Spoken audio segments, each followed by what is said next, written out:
Welcome back, Juventinita, to the Juventinita Back to Black and White podcast. My name is Daniel Negro, and I'm live from Calgary, Alberta, Canada. And today we're going to be going over the post-match of Juve-Ferencvaros.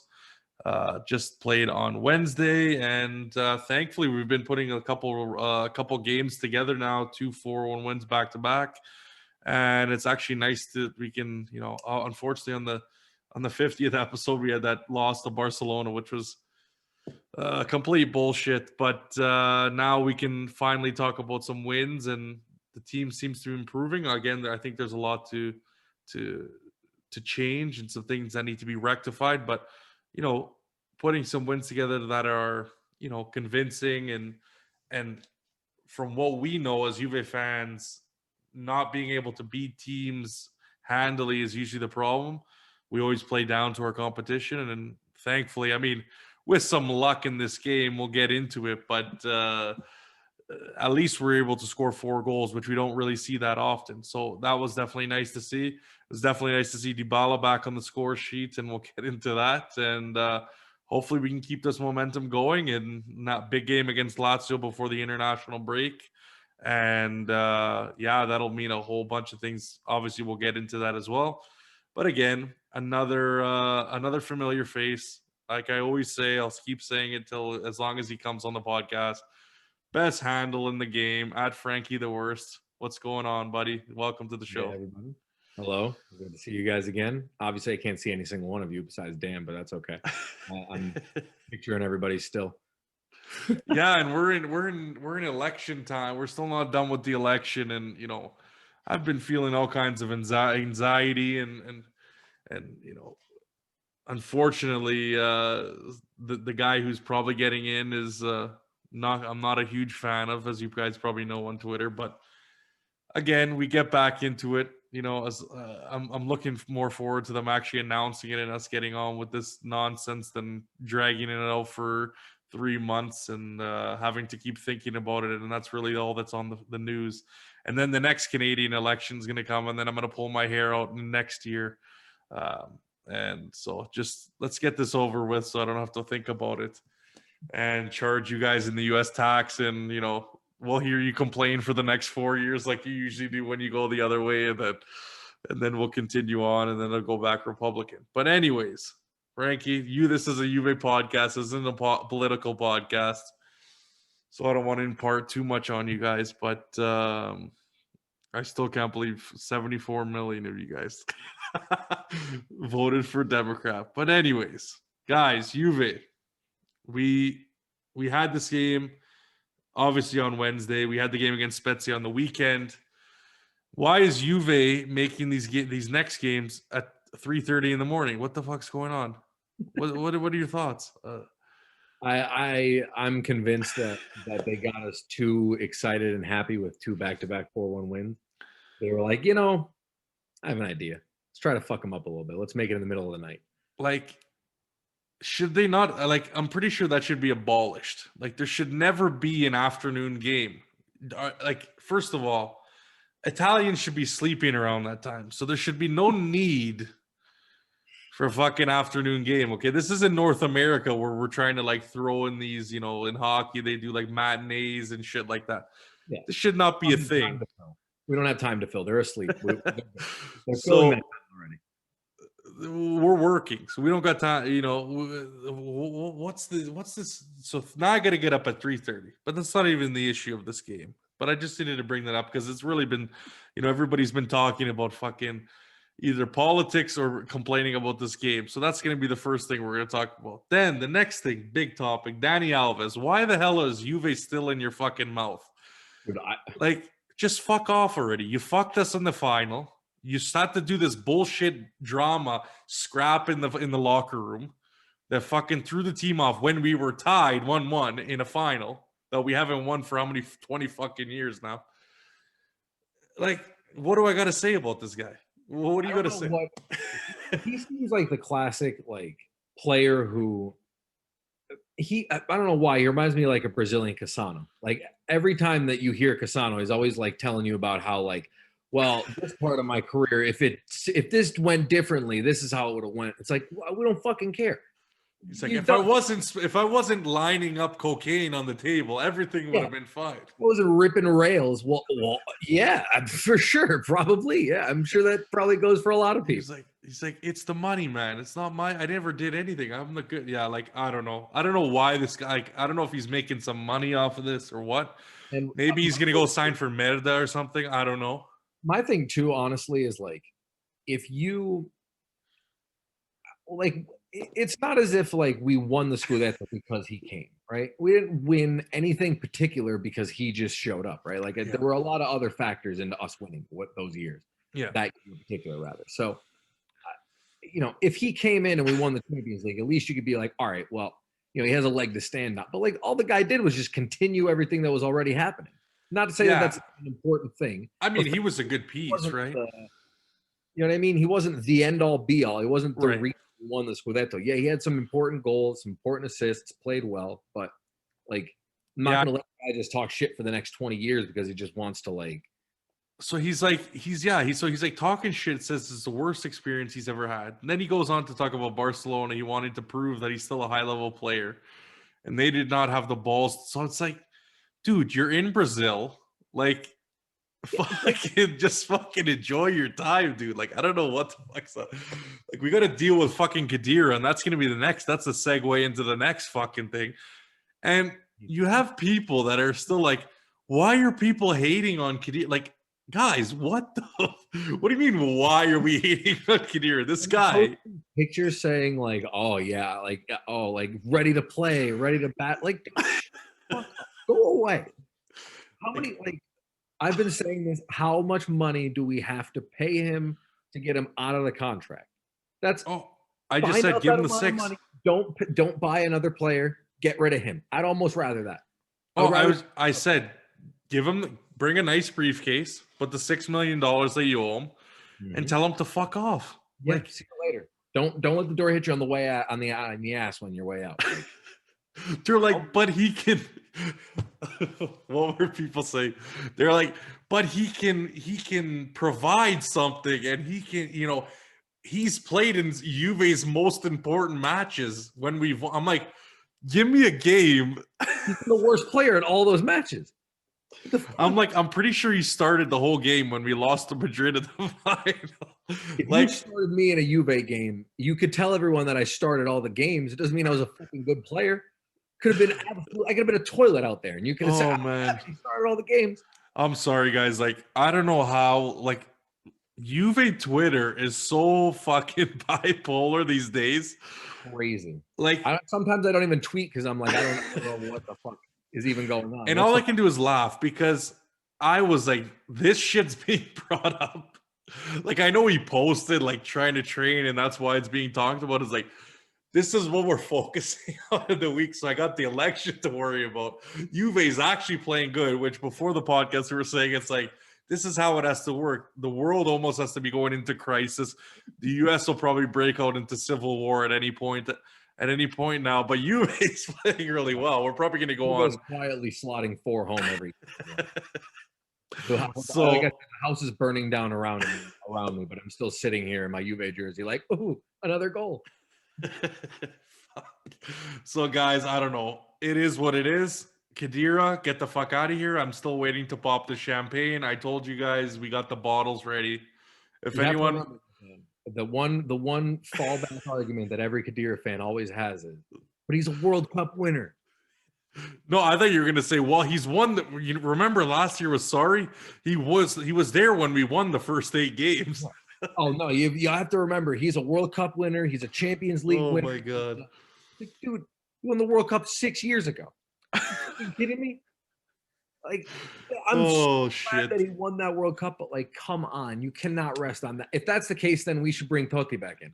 Bring in bring in anybody from the 06 team because they won a World Cup and they're Italian. So that's two checks on the Juve sheet that Paratici has like right in front of him. Him and Agnelli are looking at the sheet and they're like, is he Italian? Check. Well, okay, no. Is he young? Check. Can he sit on the bench? Can he sit on the bench and not complain? Check. Is he from Fiorentina? Check. Oh God, that's gonna be after this next question, or this next kind of topic, and a lot of people have been harping on it. I hear that Ronaldo wants to go play for Portugal, and I'm like, you just fucking had COVID, that you got on international break, I'm still and stunned. you want to go play fucking Lithuania. Is no one seeing this is wrong?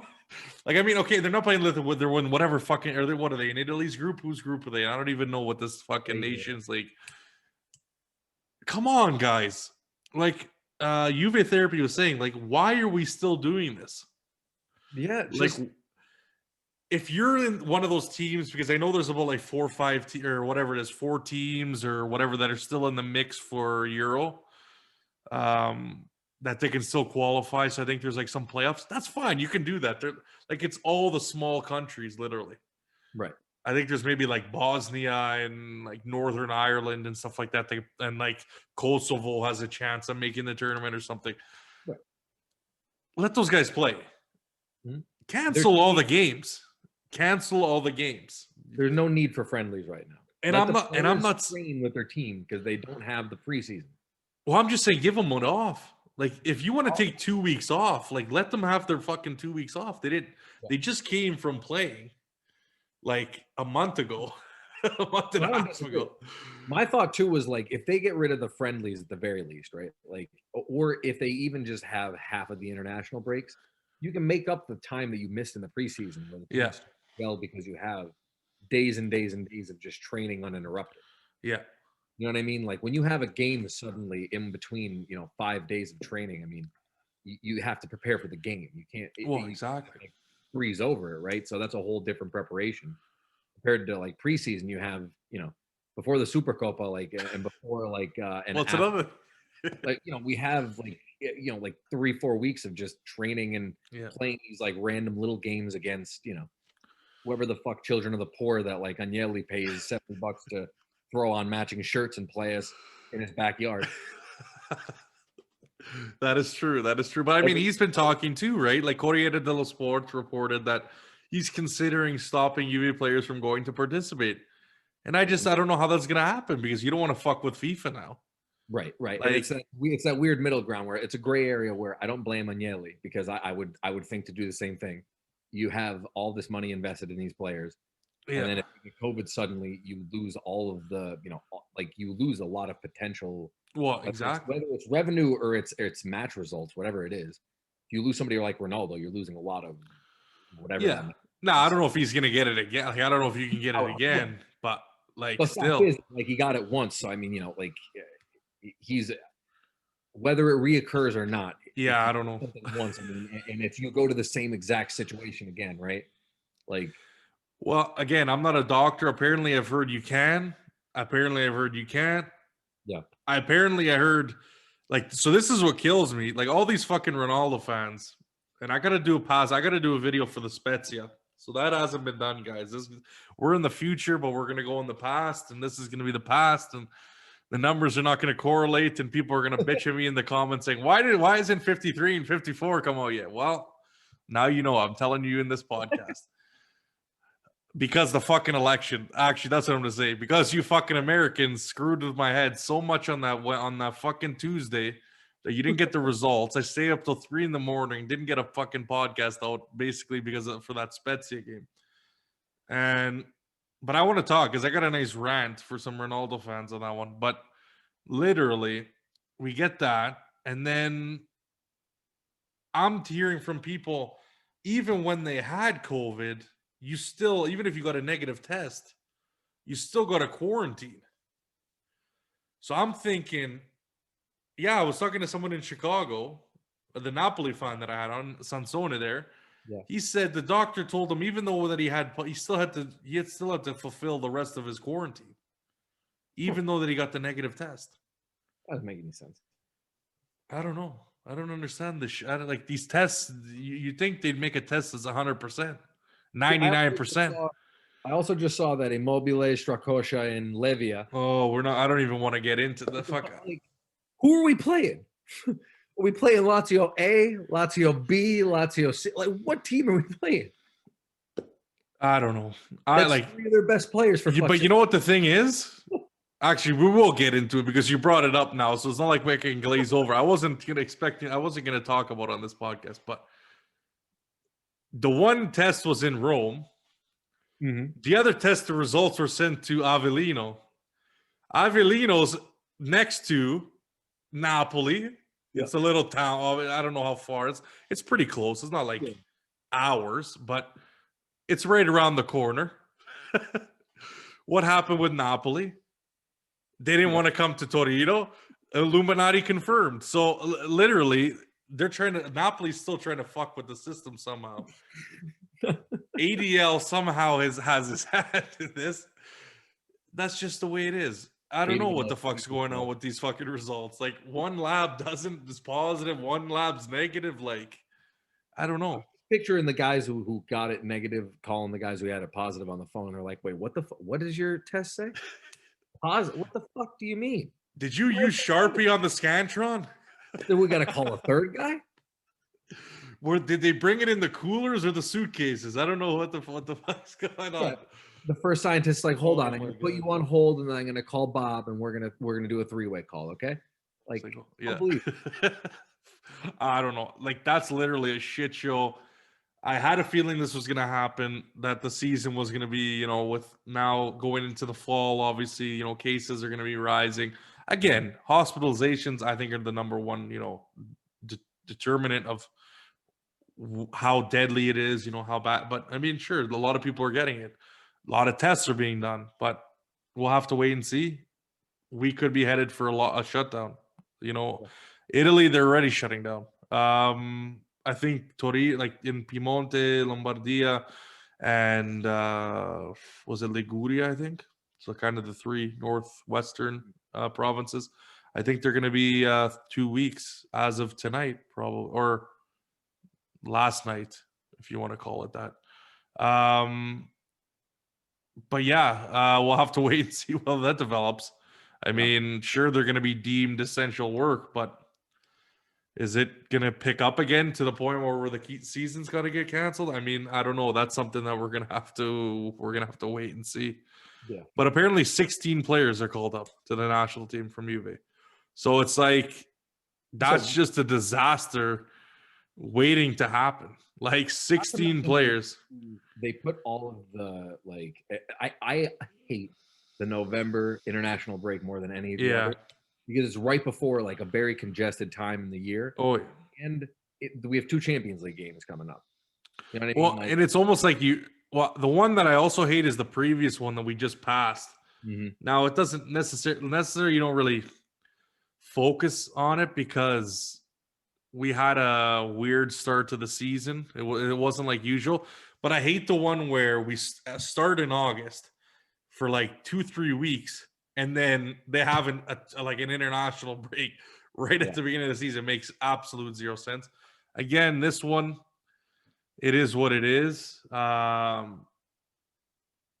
just don't. I wish that a lot of players weren't, fit to go. Like, we got injuries now. We'll get into that. But I don't get why Ronaldo's going. I don't know why 16 players are allowed to go, and I think they should have just canceled it.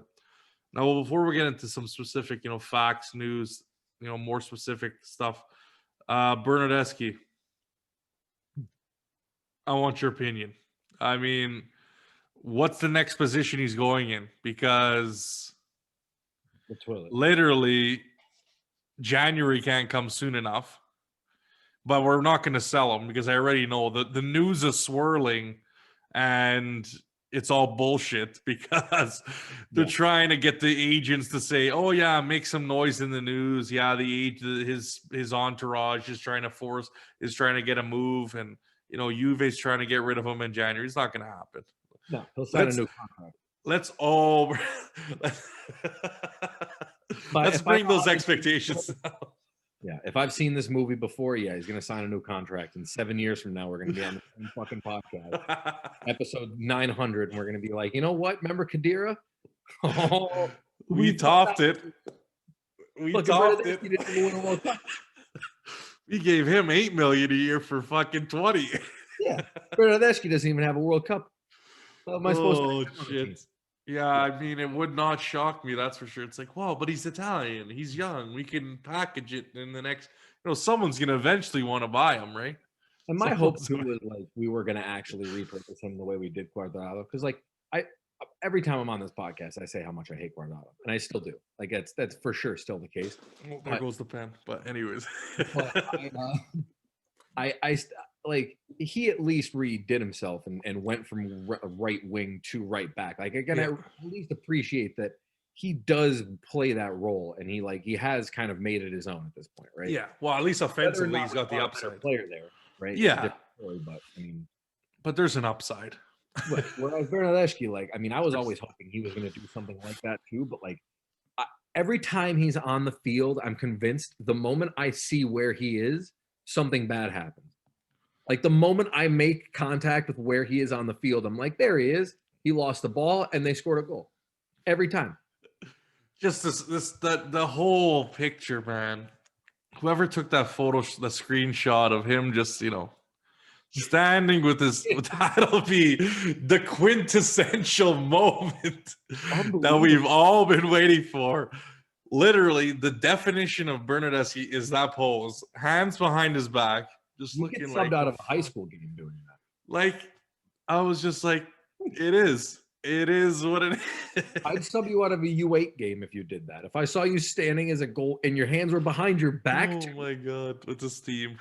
The only reason his hands were behind his back was because he didn't have pockets. Because soccer shorts don't have pockets. Otherwise, they would have been in his pockets. Like, everyone was complaining about Chiesa, and I'm like, maybe it's just a blessing. Like, we don't have to like this. We have to see this guy as a sub. At least we don't have to fucking start the guy. Yeah. Because if there was more injuries, or if we had Douglas Costa, like if it was like last year, like we'd be starting this guy at like right wing against Ferencvaros, and thankfully we don't have to do that shit. It's just a couple facts. Obviously, Dybala is the only player to score, obviously, in 6 consecutive or each of the last 6 UCL seasons. So it's like, guys, like lay off the fucking kid. Like, did you forget the first 6 seasons? But whatever. Obviously, Morata, big 100th match for Juve, performed unbelievable on Wednesday. And Cuadrado, match number 190.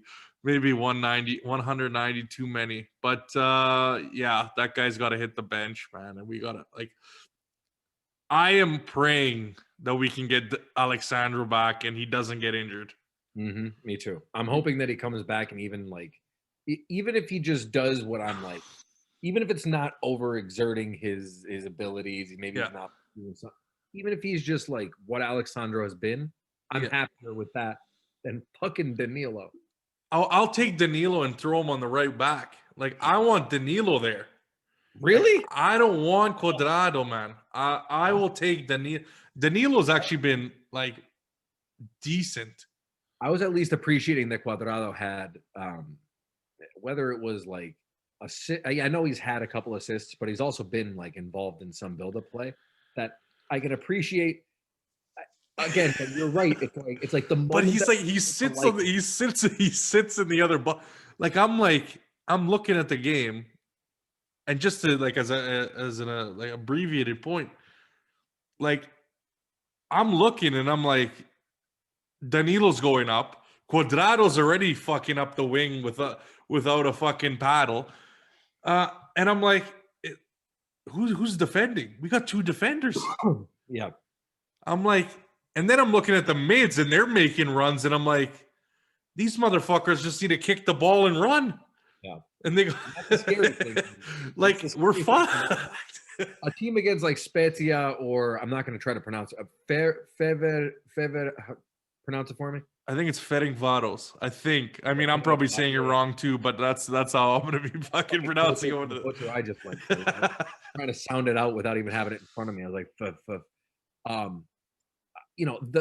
the pressing up high and having your wing backs like sit in the opponent's box, like that works for teams against teams like that may not have players that are just going to like break on you and kill you, but they were getting chances. Like, that's the thing.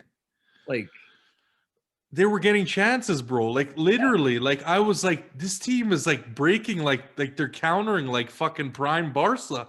Yeah. Like they're getting the passes through, they're putting it down the wings. I'm like, Spezia's goal had three of our players standing around the fucking guy in the box. He does 2-step overs, passes square across his body.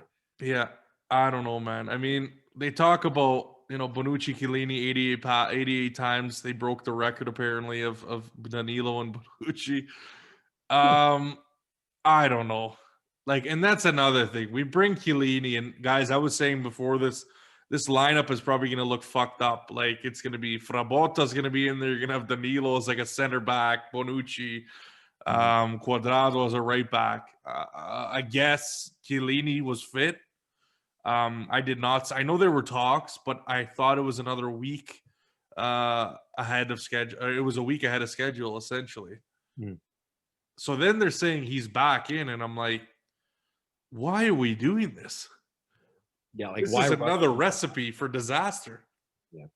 Like I was waiting for him to pull up in that game and just being like, yep, he's done for the season, and that's his career.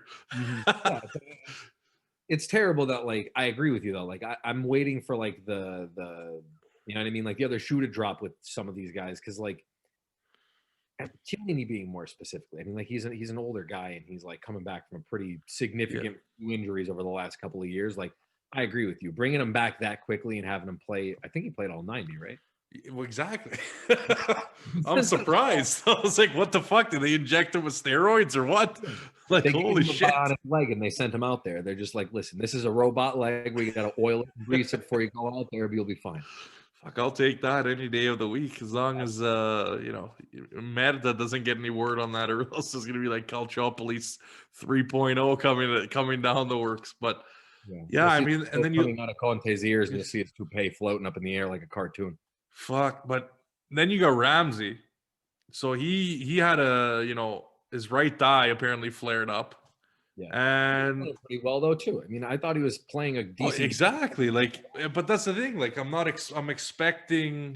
This is what I'm expecting. Like the worst case scenario with this team. It's like we got these players who are injury prone. So now it's like Ramsey's going to be gone. They're saying 10 days. Well, they'll reevaluate in 10 days. So, okay, they're going to look at it in 10 days. If it's looking good, he's going to need a few days to train. So Right. you're almost looking at 2 weeks at least. But Sky's saying 20. So like, I don't know. Like the squad we've built it up, and like I said, Ramsey's is doing really, really well, but it's just like, and then Artur, he was having some stomach pains. Mm-hmm. So I'm guessing they were probably thinking, well, is this COVID or is this like what the hell is going on? Like he had to get subbed off. We'll talk about it later. Pirlo made some comments about what was actually going on, but apparently he's feeling better. Expected to start against Lazio. And he seems like he's coming into his own with the position. But then we had to look at that, and I'm just like, okay, that's another thing. Like De Ligt and Alexandro, like we talked about Alexandro before. Hopefully they come back after the international break. That's going to be a lot of help, but I don't know. This team is scared. Shut up, Siri or Alexa, whichever one it is. Over to mine to make sure you didn't just fuck her up. Oh, there we go. That's got to be a cut. That's a cut. Thank you. Come again. I was going to say featuring Frankie the Worst and Alexa. And Alexa, yeah. No, not you. I wasn't talking to you. See, it's all fucked now. They're listening to us. Adidas is, well, since you gave Adidas shit the last time, they came up with that shit jersey just to spite us after they took down your tablet. But yeah, apparently. Oh, go ahead. Really quickly on that jersey, I don't know what the fuck. That's the only way I can say this. I don't know what the fuck they were thinking. Out of all the kits that they could fuck up. Bro, it's all our dreams just smudging and just like, it's just melting down the jersey. Like, and Adidas had to know that was like the most popular jersey of ours. Oh God, this fucking club, man. Oh shit. I saw that. So one of my best friends is very into streetwear, fashion, etc. He sent me it. Like, He's like, "Oh, this is so sick."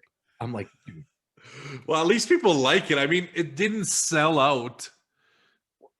Like it sold out within like 2 days, but like, The tracksuit did though. That was because the tracksuit was very, very nice. well, the tracksuit I liked, which Yeah. I still, I think you can still get in a couple places if you want, but it's definitely harder to come by. But yeah, and I mean, what the fuck? Like this I club said it is looked like you drew like pastel colored drawings on a diaper. It was like, I mean, sure, even if you are into like, fashion and shit like that, like I don't mind like different pieces like that and like sneaker culture or whatever. But what? I don't even the Man U one I could say okay, it's a retro.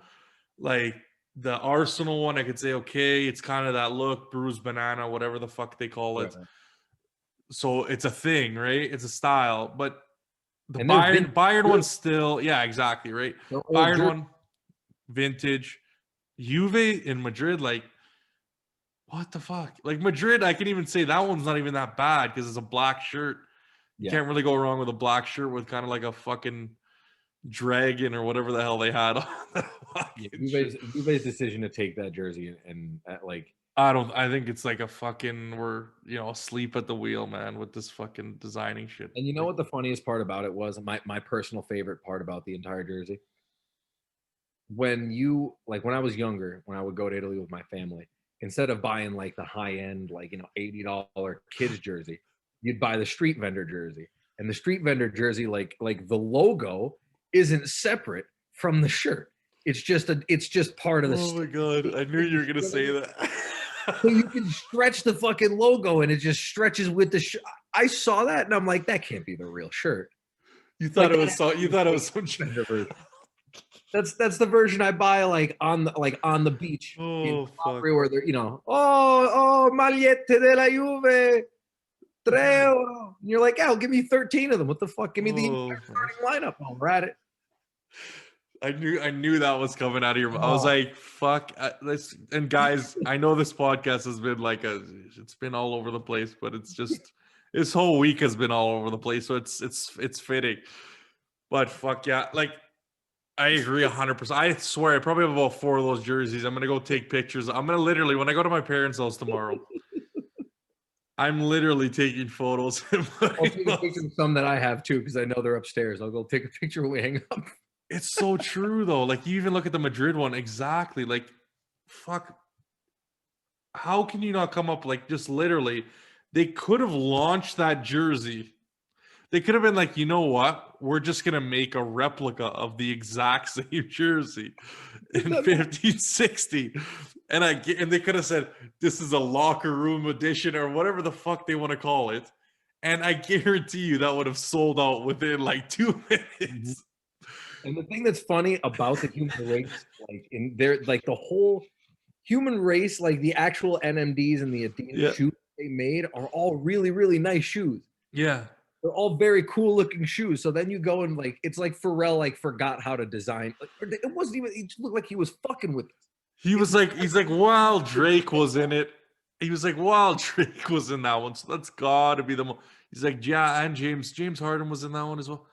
Okay, we're gonna pick that one.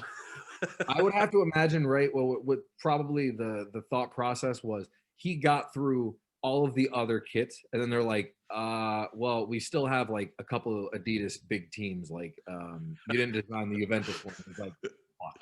He's like, who? Get that one with Drake. I'll just draw a Jeep. Just Okay, but see, what would have been worse, this design or a Crayola version of the 95-96 Champions League final jersey? Like literally, like the stars are like uneven and it's like looks like some kid fucking I drew almost the would have star. rather that. That would Oh have been at god. least more vintage. That would have at least been like, oh well, And the it's people got know like the fucking jersey. it's got like Sony like in a fucking irregular box. Yeah. They drew the S backwards or Yeah. like some bullshit. Like, yeah, I had to take a quick detour on Oh that. Lord. You mentioned it, and I was like, oh, I was pissed off about that. Honestly, I don't know what the fuck's going on. Adidas, get your shit together. literally, I had we had the series going, which again, I still got to get those jerseys, and I want to kind of an overall look of about 5-6 brands. So I'm waiting to do that still, and obviously I need some time to get, I want to do it the right way. So we'll definitely get that sorted. But we talked about it. Ivan was on, and he's like, "Yeah, we're gonna put this. Adidas will do an ode to the past, and then they do this shit." Like, guys, like, this is not an ode. This is like a kick in the balls, man. There's such disrespect from a designer, and it's like, how do you not plan this before you sign the contract? It's like, okay, guys, we're gonna break it down. This is gonna be the next 8 years or whatever, even with the extension. Okay, this is, we're gonna do a limited drop here. We're gonna do this. We're gonna take this. Like, I don't think they're even saying. They're just like, Adidas, you know what to do. Go ahead, just do whatever you want. Which, like, and it's weird too, because like last year's home kit I'll never like. There's no part of me that ever like it. If we won the Champions League in it, okay, maybe. But like we did, so I hate it. This year's home kit, like, I started to hate, but like it's sort of growing on me. I can't tell if that's because of how shit all of the other jerseys are. Because that happened to me last year. Because last year I hated all the kits, and then I was like, this white one's okay. Then I'm like, no, it isn't. Like, this. It's so true. It's so true. I don't even like this kit. Like, I'll say one thing. Last year, I loved the Palace kits. I thought That said, like, they sold out in 3 seconds. Now it's $400 to buy them secondhand. Like, we only use them in one game. Like, I would have rather used those for multiple games than use this bright orange. Like, I literally would. I honestly, I would have worn those jerseys over the next 2 years and not even come out with another jersey, to be honest. I know some people didn't like the like neon, but I'm like, dude, I'll take that. I will literally take it over the. And again, I don't know if you've been listening to people online, but it's like slowly but surely, they're like, yeah, you know what? I actually like this kits. It's like we're in the stages of depression. We're in the acceptance. We're in the acceptance phase. Yeah. Yeah, guys, it actually looks like a sick kit. Yeah, the dark blue one actually isn't that bad. Those massive. No, they're not that bad. Oh, the orange one, it's actually nice. It's like, it's festive. Like, it's around Halloween, and it fits. Guys, what the fuck? We're turning into like Real Madrid fans. Like, I was gonna mention this on the Spezia. I was gonna go on a rant. Like, literally, we're turning into a bunch of simps, man, with this club. Like. And we're defending shit that we don't need to. I don't know. Go ahead, because we have some of those special editions from the last couple of years that like were they just like, you don't need to redo them. You know what I mean? Like, and there's also something to be said about like Juve fans. Like, I like to tend to think that like Juve fans would be just as happy with like, a third kit that's like a little bit out there, a little bit different, a little bit weird, different color, whatever, and the other two be base. I think they'd be just as happy with that as if all of them were like just like very plain, black and white home, yellow away, and then black third, right? Like, I think once you start getting into like we're fucking with the home jersey and the away jersey's a rainbow, and then the third jersey's a fucking, you look like a pumpkin, like. Well, I don't know if you've seen the new one, but apparently we got like the printer. The test page. That's what apparently the second jersey is gonna be. Of course it is. Actually, yeah, that would be a perfect idea. Actually, so whenever you get a new printer, you know how you get that first page that usually takes about like half an hour for the fucking thing to print. To make sure that the printer works. So you're gonna get like the different black lines and the different fucking. You get a little bit of yellow dots here and there, and some blue dots, cyan, fucking magenta, whatever it's called. That's what we're gonna get. That's our next jersey, guys. Breaking news. Adidas meeting. They pull out a new like Xerox. They print that page out. They're like, all right, guys, now everyone number your favorite 1 to 3, and then those will be the home, the away, and then the third jersey. No, basically what they'll do, the design is going to be. They're going to get a printer. They're going to get a new printer every time, and they'll be like, okay, everyone's going to be getting their own. So they're going to basically just keep printing out test sheets and be like, look, it's a little bit different. Like, that's what everyone was making the excuse. Oh, look, my stripes are a little bit. oh, that's pretty cool. Yeah, No, like what? that's how the orange kits are. The orange kits are like, oh, well, there's different variations. This one has the blotch right here, and then this one has it up here. It's like, the fuck, I don't want to buy any of them, much less 7 different kit versions of it. We're literally just trying to like pick at anything. We're just like, guys, it's nice, right? Like, come on, tell me it's nice. Please tell Yeah, me it's it's like, nice. like I Oh said, God. there's gonna be a day where I don't know who it's gonna be. Like, and it's tough because like you look at like PSG. Yeah, I said this I think last time we talked. Like PSG's like it's collab with killing it. Jordan. I've never been more jealous about another team's kit ever. Oh yeah. Never with Kappa, never with anything. But like they have made it so they have like 6 kits, I think, at this point, or like 5 kits. That's amazing. Yeah, I could have made some sick money off of those shoes too that just came out. Right. So it's stuff like that where like you look back to like my favorite collab of the last couple of years it wasn't collab actually. My favorite special edition was the all black Buffon jersey. Now, here's a Oh, perfect yeah. example of a time where Juve shouldn't shoot themselves in their own fucking foot, but they do. They list this jersey. They limit it to what is it, 1,000 of them, or very Yeah, limited. wasn't it like 11111 or something like that? Yeah. And then they price it at €300. Are you fucking nuts? I bought it. No, and dude, if I didn't have a woman in my life standing next to me telling me, True enough. if she wasn't even in the room, the purchase was going through. She was just happens to be next to me, and I'm like, oh shit, I could buy this right now. She's like, you just don't do that. But had that not been the exact scenario I was in, I was being purchased, Click. and I was going to feel fine about it, right? But like, that's a perfect example. Make that kit the actual goalkeeper kit. They would Yeah, pull out an all-black goalkeeper kit with white accents in a heartbeat. I don't know what the fuck they were waiting for on that one. Literally makes no sense. It's like But they instead, were. we get these like black mountaintop fucking generic Adidas things that Leicester has the same kit. We just threw our logo on it, but we're the biggest Italian club in the how? I mean, I guess we got to count ourselves lucky. Some teams are getting that as their away jersey this year. So. Right. We got subject to the goalkeeper, and everybody else is like, you know what? Don't be mad, okay? Stop Don't bitching. Don't be bitching here. Yeah, we got your scraps, motherfuckers. Don't fucking come to us saying how bad your goalkeeper jersey is. Nike makes one jersey, and they're like, all right, now what if we make this 7 different colors? And that pretty much accompanies, I don't know, maybe 50% of our overall teams. So, like, yeah, I'm waiting for some manufacturer to come in and be like, listen, we're not going to fuck these up. We're not just going to give you a good first year and then just start to decline afterwards, like Adidas did. Like, you know what the thing is like, how many different ways do you got to do black and white stripes? Like, it's as simple as that. Like, make them thinner, thicker every year. If you, I know some people were even complaining. Huh? Oh, exactly. I know some people were complaining, like, "Oh, what do you want stripes on your shirt every year?" I mean, yeah, that's kind of the point of the fucking jersey. Like,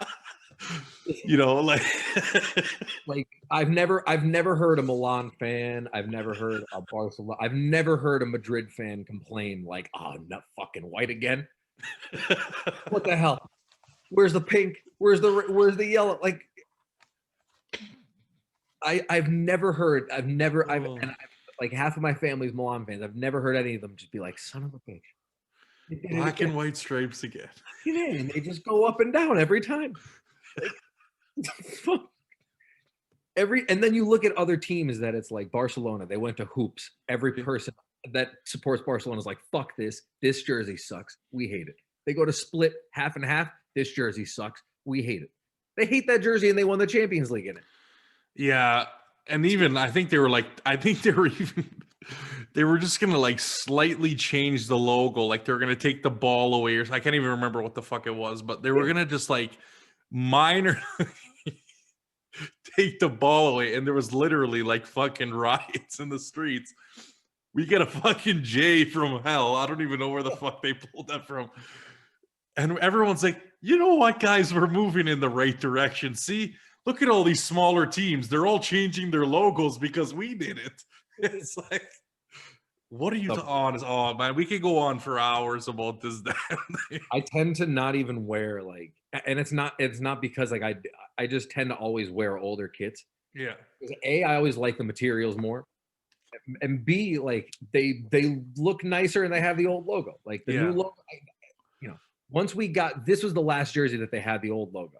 Yeah. This is the one that they had the thin stripes, they had the pink jersey, they had this kit. That was right before Adidas started just fucking us up. That was the year before. Then Adidas was like, yeah, what if we had some fluorescent colors and maybe fuck up every jersey you have? And yeah, I bought them all, but it really just kills me. Yeah, like it was crazy with that. Even though I liked that first like new logo jersey, it was pretty cool. I don't know, like the tux, like the pinstripe one was okay the following year. Yeah, like it wasn't horrible, but I don't know. It's just put fucking stripes. Yeah, like I don't know how difficult this is. Go in a room, just start drawing. Take a paintbrush. No, sorry, not a paintbrush, because then we'll get the same jersey we did this year. exactly. Take a marker, some solid kind of drawer, and just fucking draw lines. Hand for out about 2 hours. Blank printer paper to everybody, and you just draw however thick or thin the line you want. Just keep drawing them. Mm-hmm. All the different versions of the Sharpie, the thicknesses, and yeah. I don't care if you got to burn down fucking half a forest. Keep just drawing lines. Mm-hmm. Draw lines. Keep going in a row. Yeah. Like in the Karate Kid when he keeps saying, keep doing this, and I promise it'll fucking work out in the end. Oh, just keep doing. Why do I have to keep doing? Just keep washing my windows, and it'll work out. Wax on, wax off. Yeah, it's the same thing in the Adidas boardroom. They're going to be like, just keep drawing lines, keep drawing them up and down until. And hopefully we will get a fucking stripe shirt. Unbelievable. That's what I'm saying. The Madrid people have it so easy. There's not even a conversation. They're just like, I have this white jersey. Done. That are unprocessed and unrefined. You see what I got to deal with? And refined as little as possible. Tell Jeff Bezos if he wants to talk. Jeff, I know I got that Sonos for free, but come on, give me a fucking break now. Yeah, for fuck's sake, man, come on. All in or don't. Oh man, but anyways, we got Pogba's contract. Apparently, Man United. Well, again, Daily Telegraph. Take that how you want to fucking take that. Yeah, they're not looking to extend Pogba's contract, so basically that means they are going to extend his contract, and we're not going to get Pogba. Some people don't like him. Some people do like him. Take that how you will, boys and girls. Marcus Thuram, Sport Bild. Apparently, we're interested in him. I don't know. Where are we getting this money from? I don't know. Serie A Primavera has been suspended. Does that mean we're going to get fucking suspended Serie A? That could be a good possibility. It's trending. Okay, let's get into this fucking game now. So, our formation, 4-3-3 in defense. Chiesa would come down to play as a 4-4-2, obviously as the left mid. And Ronaldo and Morata would kind of switch between, whoever was going to be in the center forward. Ronaldo was drifting a lot of in large parts of the game. He wasn't necessarily on the right hand side like it projected in the formation. Rabiot, Artur in the middle. We know what happened with him, obviously going off earlier, and Ramsey on in the midfield three. Danilo on the left, Chiellini again. What a risk. Bonucci and Cuadrado with Tech and goal. And for one point, actually during this game, I don't know if you saw, but it almost seemed like Szczesny was the guy that was hurt. Yeah. But yeah, I don't know if it was just the wrong camera angles or what, but like Buffon was warming up. So I hope that's not that's not the next fucking thing coming down the line that we find out in the next couple days. Ferencvaros 4-3-3, same lineup as us. Their goalkeeper, he had a day. Then they had a bunch of players who, again, nobody knows. So if I tell you their names, you guys are not going to give a shit. So we're going to move past that. All you need to know is they played a 4-3-3. So let's get into a couple of the match stats. Juve 54% possession. It honestly didn't feel like that at some times when, even though we had the 2-0 lead, and even after the 4, they were taking it to us. I mean, again, we could have sit back and not worry about it, but I found that after every real, action or chance, they literally came down the field and pressed us and countered and literally had it easy. And you look at it in the shots. I mean, we had 16, which was a step up from the last game and a step up from the Barcelona game. 9 on goal, which is crazy to be actually saying that. Ferencvaros obviously 46% possession, 12 shots on goal, 12 shots, 3 on goal. So they were getting their chances. I mean, even you look in the Spezia game, like you said before, that it could have been a different story if it was an actual clinical finishers that can put the ball in the net. And obviously, they're a smaller team. This is I can't remember if they were in the Champions League last year, but it hasn't. It's been a while since they've been in this competition. So again, wasn't going to be easy for them. Uphill battle with the talent differential. 640 passes for us, 534 for them, 90% pass accuracy, which is pretty good on our part, 88.2 for them. And then we get into the match. I don't think there was any real problems. Maybe there was, I think, an offside, but again, Which is stunning that there was only an offside. Yeah, exactly. Literally, it was like the polar opposite of what's been going down. Which is funny. I was actually watching the highlights like before we started talking, just to refresh myself. The goal that Morata scored. I was convinced Cuadrado was offside, but my favorite part was that, like, if you watch that video, Morata started so far on sides. He ran like at least past 2 or 3 defenders on his way to actually tap that ball in. Yeah. But in my head, I was like, oh, see, this is how he fixes himself. He has to start his runs at the midfield when we're in the box, so he doesn't stray offside every fucking time. He just lines up like a sprinter. I was convinced. I'm like, Morata scored that goal. I'm like, Cuadrado will be offsides now. Watch this. Yeah. Well, yeah, that was it was crazy because, like, even the way he celebrated, it was like, what the fuck just happened? Like, he tapped it in and it was just like, okay, is there a VAR? Is there an offside? Did someone raise a flag? What's going on? Did we score? Morata's eyes have to be like locked with the linesman. Like oh yeah, it's like every time now he's just like he's looking after every time the ball's in the back of the net. I mean, the second one was obviously a beautiful goal, so he didn't really even need to. But yeah, it's been great. I mean, Ramsey, I think, had a great start as well. Great steal, but then again, we'll get into it in the second half. But yeah, it was a decent start, I would say. The intensity was up. It definitely stopped after we buried that first goal. We definitely slowed down, and Ferencvaros, like I said, took advantage of the times that they did steal the ball and the times that they did counter us when we were out of position. But yeah, like you said, 7th minute, Cuadrado from the right-hand side. A nice ball from Bonucci, actually, to get him running. And then cross on the ground through the box, and pretty much it landed on Morata's foot, and he buried it. Fullbacks were really high. Like I said, this is, I think, going to cost us. I think we really needed more of a defensive player. And I know you guys want guys to, run down and like contribute in the offensive end, but with Rabiot and even with Ramsey, they're not going to be able to, because we have, Artur as the playmaker. Chiesa's bombing down the left, and Cuadrado's obviously bombing down the right. And then obviously you'll get Danilo, who also makes his runs when he has the chance. Now, I've seen multiple times this game where you see Cuadrado in the top left and you see Danilo sprinting, and you're just like, please don't get the ball. Please don't. So again, we got to work on that. We're going to have to tweak the like I said, there's lots of opportunity to change, but that was something I noticed really early.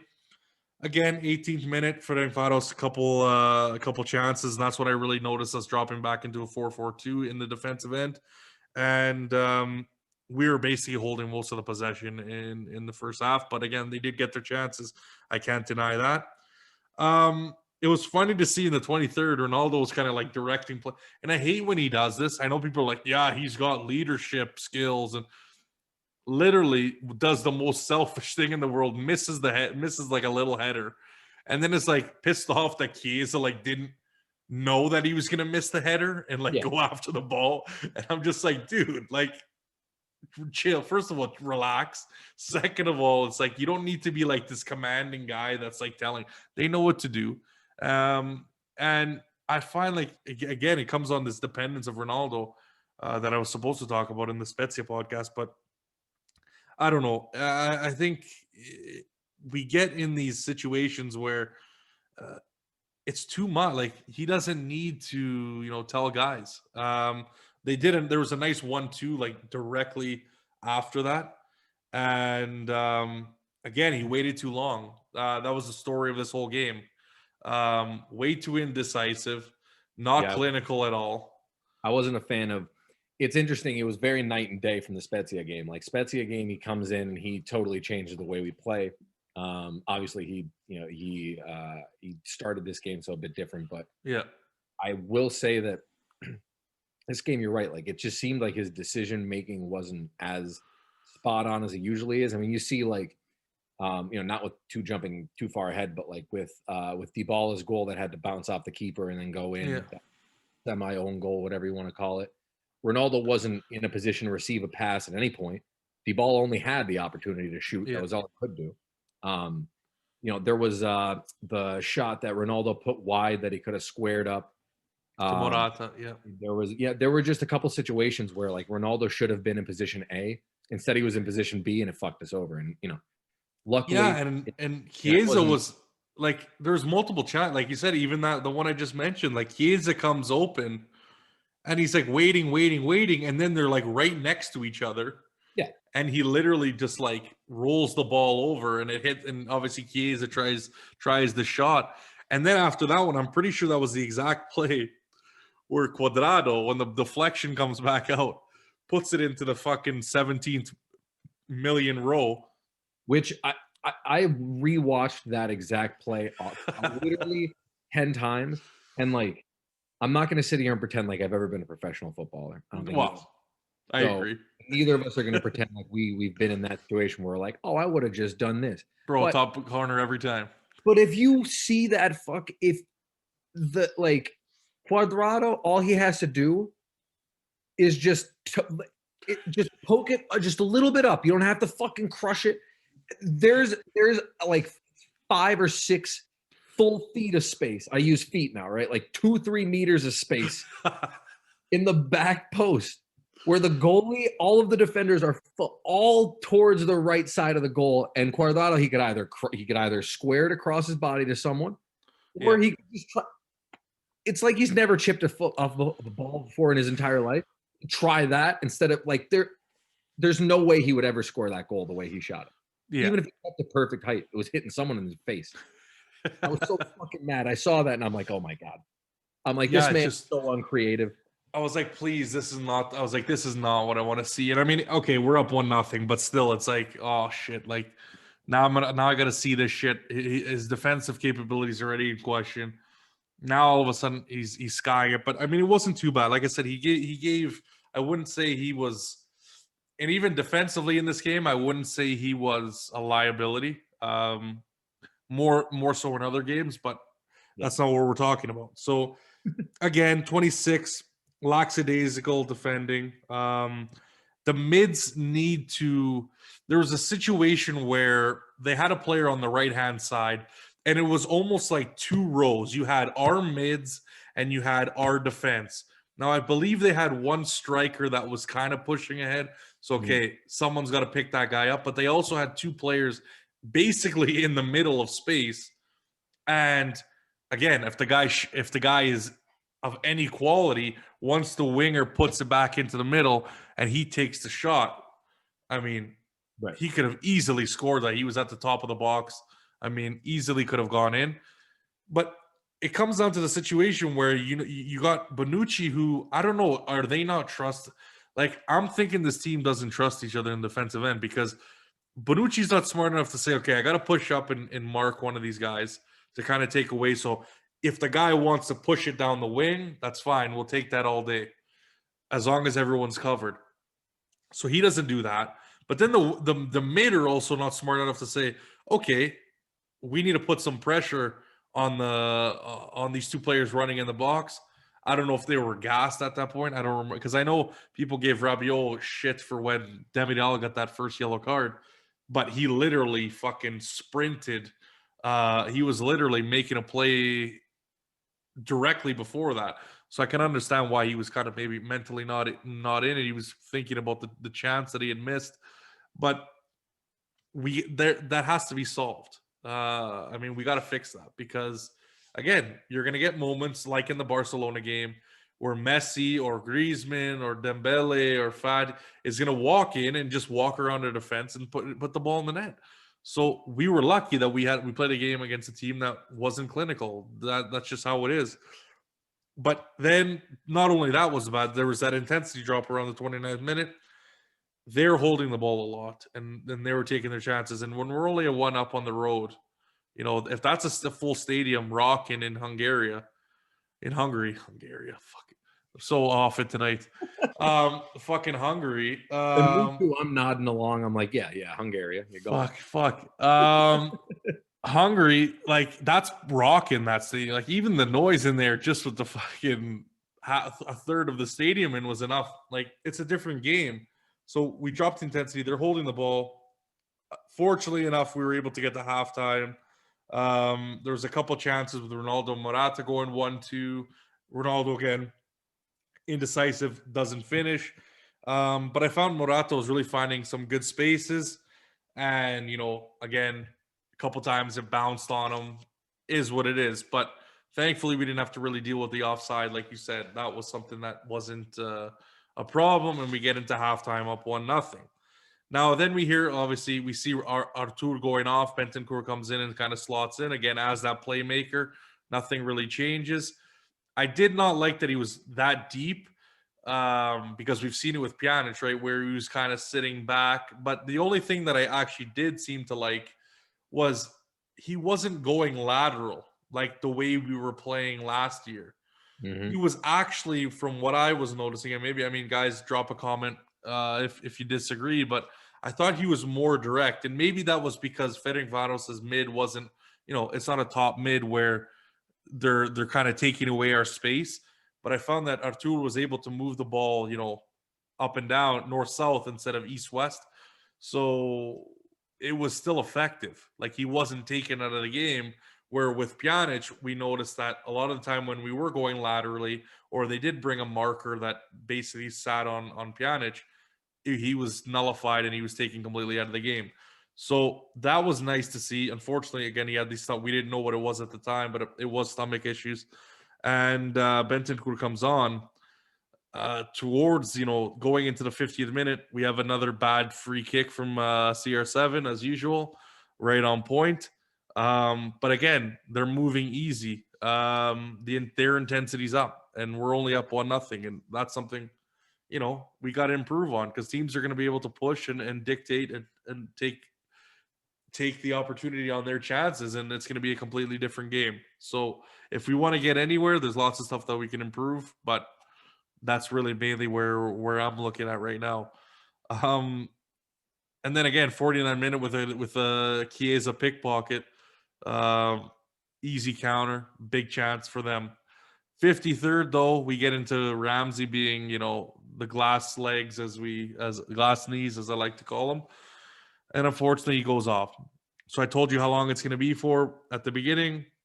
McKennie comes on, and I don't know if you've been noticing this. So he again slots in, no problem, on the right-hand side. Again, same thing, 4-3-3, 4-4-2 on the way back.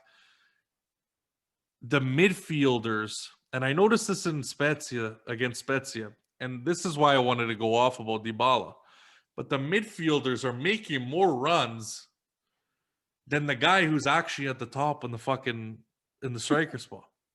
Like McKennie, like, did you not notice in the Spezia game? Like, McKennie was making like runs into the box, and I'm like, wait a minute, how is this going to work? So we're getting Dybala to come back to get the ball, and we're sending our Metzalas to go into the box. How does that make any sense to me? Which To me, is it doesn't. frustrating because Maybe I'm wrong.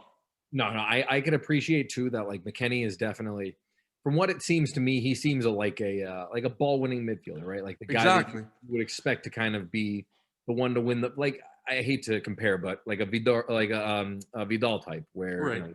you're expecting him to get the ball back and then redistribute to the playmaker who's going to get through. I don't get why like did him and Dybala like talk before, or like I don't know what Dybala has said to these midfielders. I'm thinking that's the way they're playing. Like I'm guessing that's how they're getting played because they just would like it's not like it happened once and then like it stopped. Like it happens all the time. And I'm just like, how are people not I don't know, maybe I'm not listening out there in the crowd, but like how are people not commenting on this? Like, and it's not like he's playing bad, like he's doing well in that position. So I'm not like I'm not criticizing McKennie because he's going rogue and he's doing whatever he wants. Like he's being successful in the position that he's been put in, right? And that him doing what he's doing has led to a few goals. But I'm thinking like this. Obviously, we have our pivot in either Bentancur or Artur. So he's going to be he's supposed to be, again, Pirlo's also mentioned that he's supposed to be playing higher than what he was. So obviously that's going to be adjusted. But if we get into the scenario where both of our, if you want to call them mezzala, are, making runs almost simultaneously sometimes, where you'll have Rabiot going up and McKennie going up. Again, you have Cuadrado up, you have Rabiot up, you have McKennie up. Who's going to be blocking? Dybala? I don't want him to have to come. And that's Is he the CDM? And that's the thing that's so frustrating is like, out of all the players that are playing up further that I would want to come back, Dybala is the last one. Exactly. I want Dybala closer to the goal. He fucking like. So it's killing like a me, simple man. math problem that like I'm amazed that at this point like we have not solved. In the last 6 years though, Dybala has been with us. We've seen the closer he is to goal, the more goals he scores. And it's like it's immediate. You put him near the goal, he immediately starts producing. Whether or not it's every single game, whether or not he's dropping hat tricks or whatever the fuck it is, he's still like you can still see that his productivity goes up and the team moves more quickly because he's involved. We'll get into this game. So, like I said, I don't think Ronaldo had a particularly good game. We get into the 54th minute.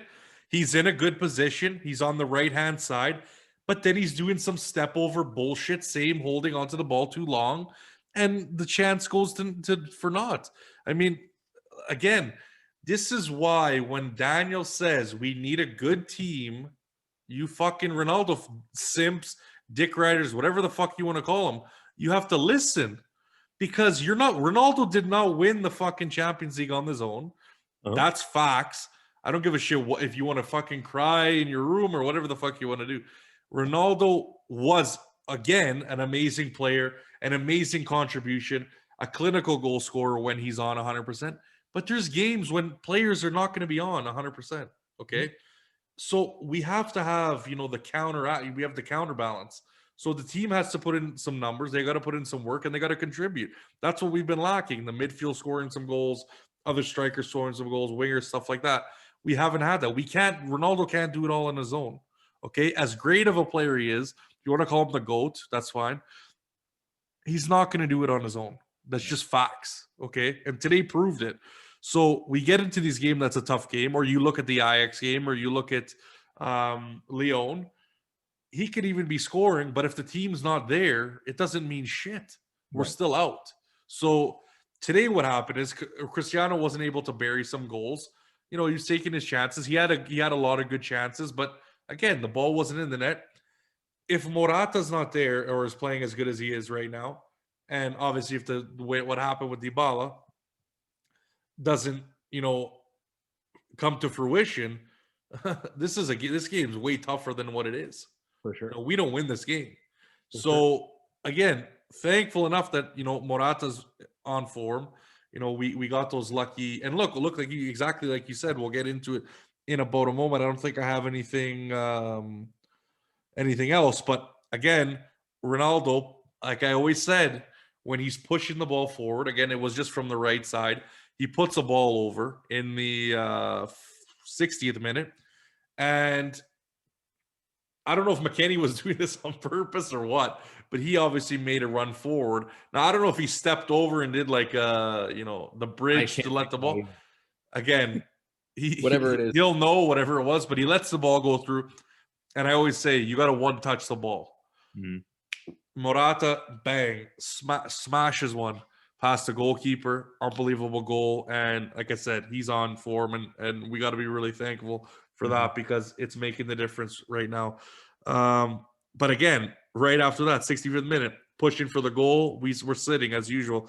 The typical Juve comes back. We sit behind the ball after we get that the security goal there at 2-0. And again, they get some chances. 67th, the Morata comes off. Personally, I would have taken Cristiano out, but whatever, we won't get into that. Morata comes off and Dybala comes on, and the first thing he does is he tries to chip the keeper. And about the 71st minute, he kind of like chips one and it goes to the right wide. And I'm like, oh, this bad streak is still going to continue. Not realizing we were going to get two gifts. Yeah, exactly. And his sights are not off, and I'm like, oh shit, we're gonna have to hear it again from the fucking losers out there. So thankfully, in the 73rd, which was 2 minutes after that, horrible back pass. Like horrible back pass to the goalie. In the other team's defense, I will have to say it was pouring rain. True. Well, fair enough. Fair enough.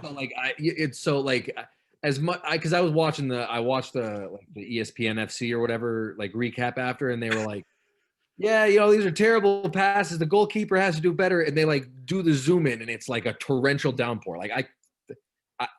The passes sucked to the goalkeeper, and I'm so glad that Dybala didn't fuck him up. But I might not be able to see at that point either. You know what I mean? So true enough. And see, this is we got the counterbalance in the podcast. He kind of goes, he brings it back, and I go too far, and he brings it back.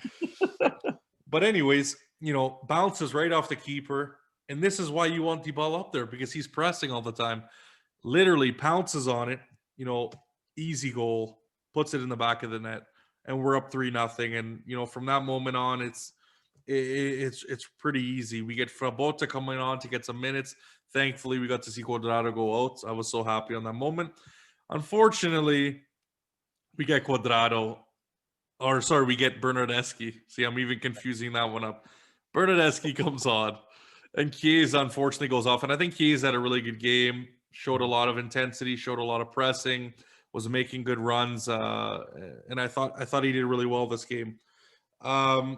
But then again, in the 81st minute, Ferencvaros keeps giving gifts as the gift that keeps on giving, and another back pass to the goalkeeper. But this time, when he goes to give the ball out, he basically just Dybala was wearing a magnet or something. I don't know, attracted to the ball, but he basically gives him the ball, and he puts it. I believe he shoots it through the keeper's legs. It kind of bounces through.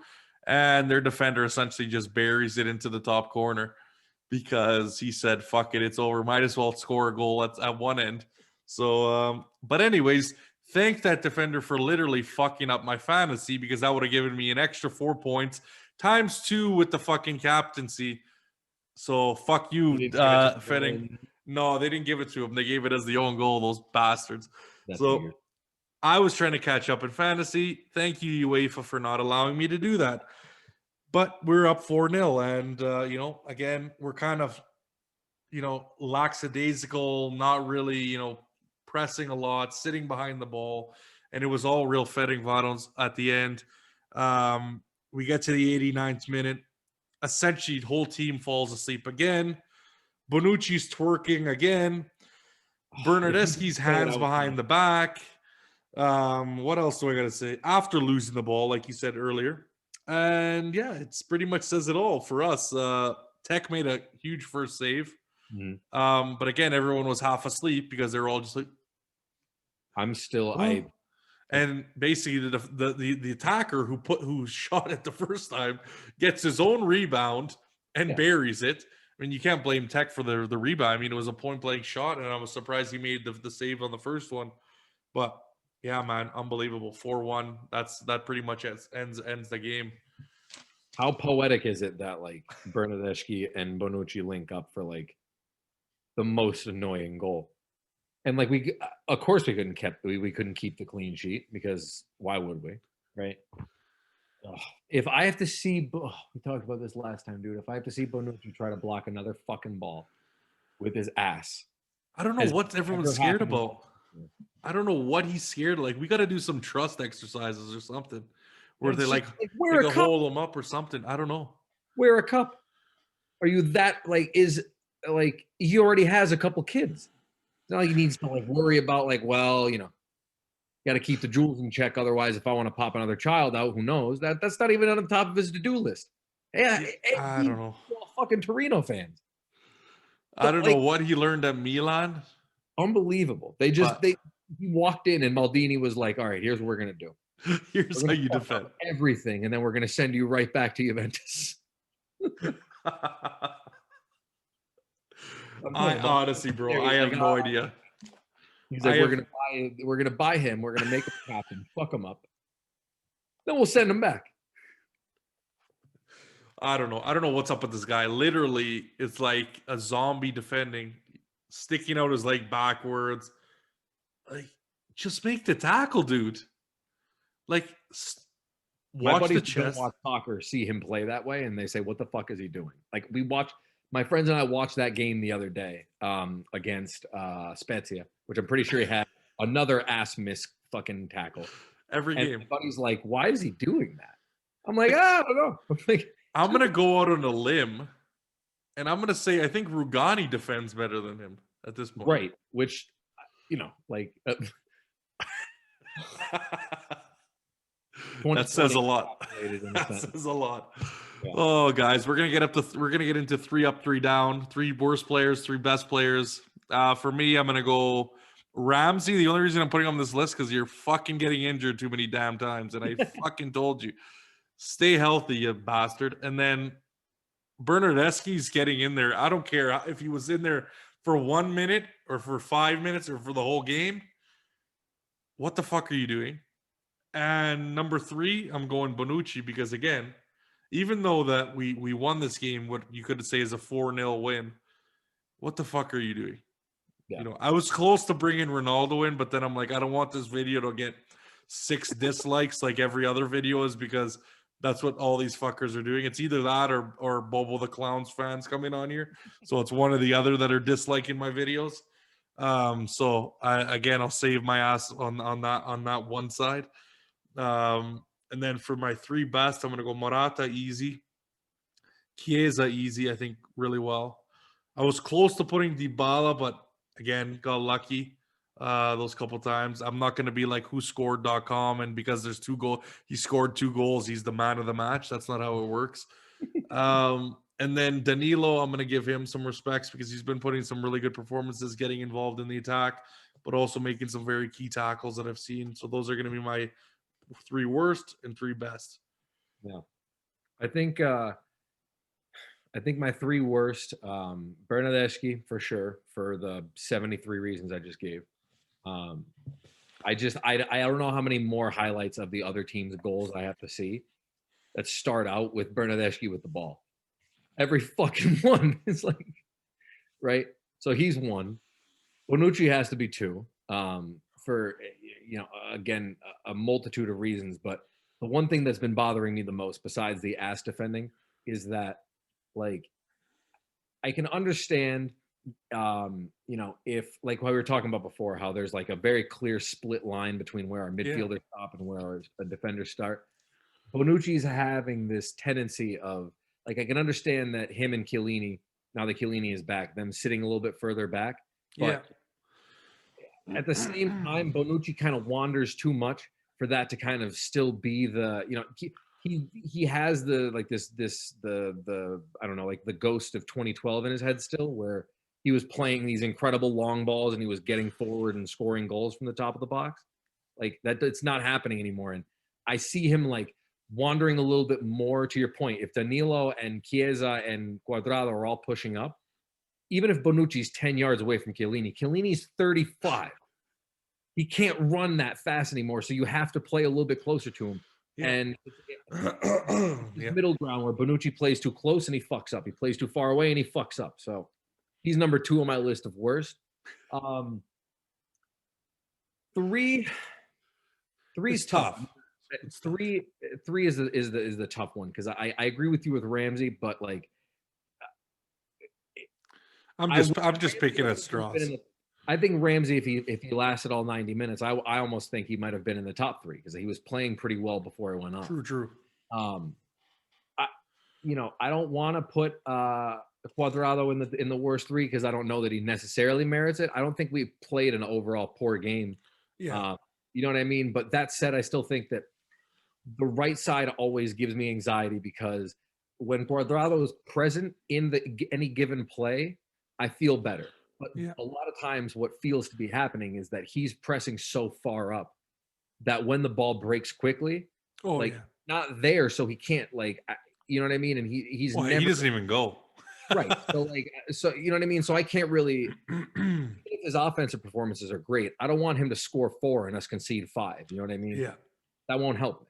So I think he's again, and I'm saying that understanding the fact that he didn't play terrible of a game. It was just he did have that nice first assist, and besides that sky into the fucking upper deck.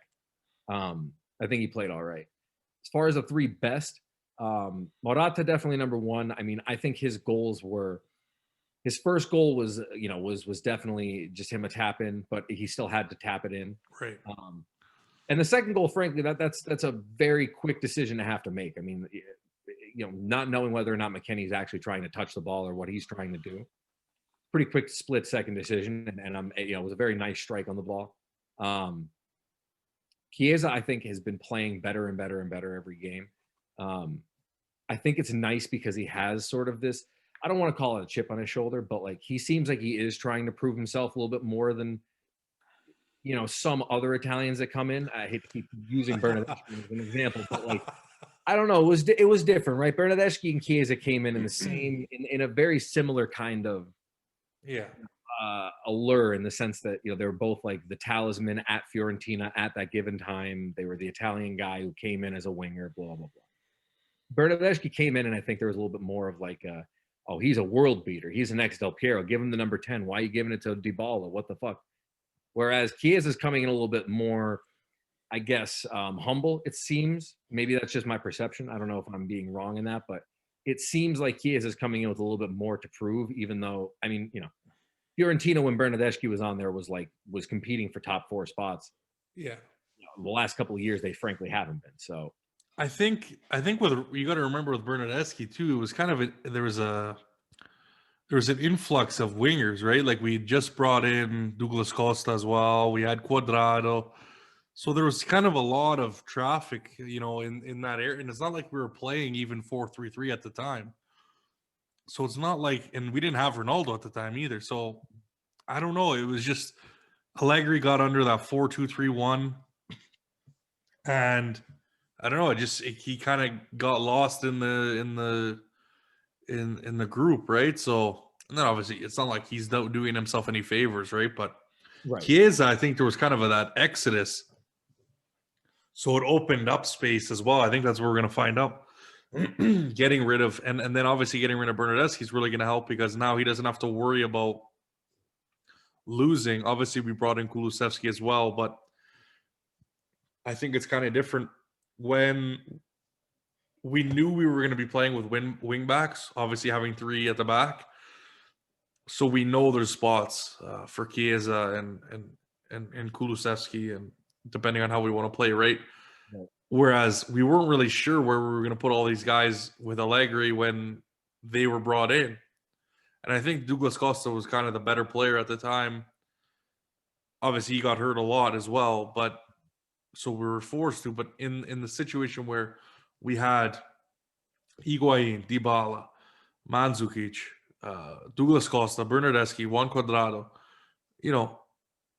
to play the way we did, there's only so many combinations you're going to get. Then you have Kadira that was there. You have Pjanic and, a multitude of others that are going to hold their spots.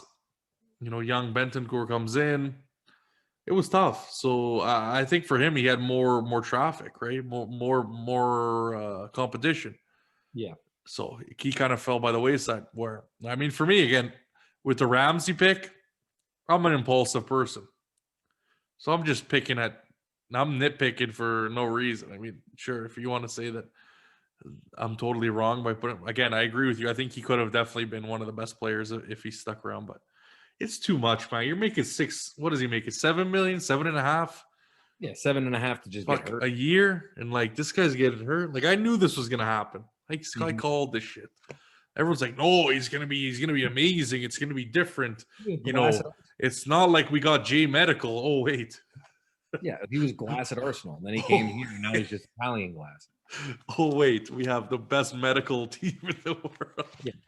He went from being like Arsenal, English, UK glass to now he's like he's Murano glass. Yeah, exactly. Yeah.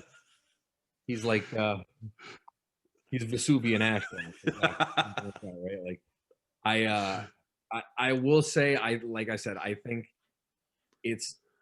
I'm very glad that Chiesa has sort of what it seems to be something to prove. And to your point, there is more space, so he has the opportunity to prove more. Yeah.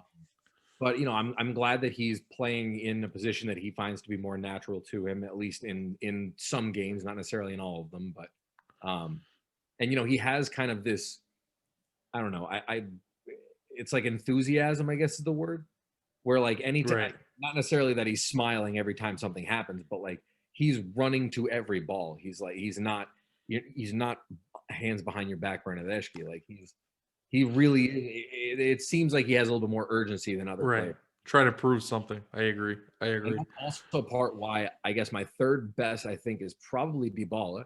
I'm going to go the who scored route with the 2 goals, but I think that there was something to be said about the fact that, like, those aren't just 2 goals. Like, they're not goals where, the goalie just passes it to him and he just passes it right back in.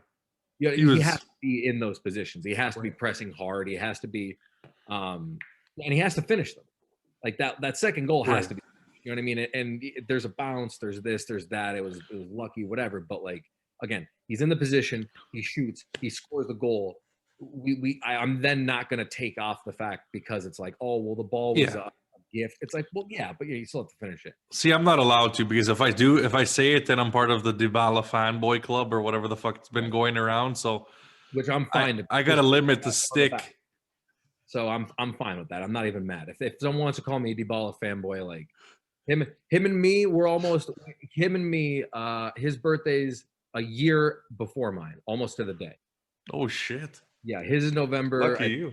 I think his is November 15th. Mine's the 13th. Del Piero's the 10th. Damn, son. Yeah. So I mean, we all fucking figured it out. We're all like, hey, maybe we just all be born now. But shit, might as well put you on the team too. Listen, I'm not even gonna be picky. Give me a number in the 50s. I don't even give a shit. We'll give you number 6. That's fine. That's done. No, but like I said, I think Dybala, I think in the amount of time that he was on, he did exactly what I wanted and what I hope for a deep bench to do.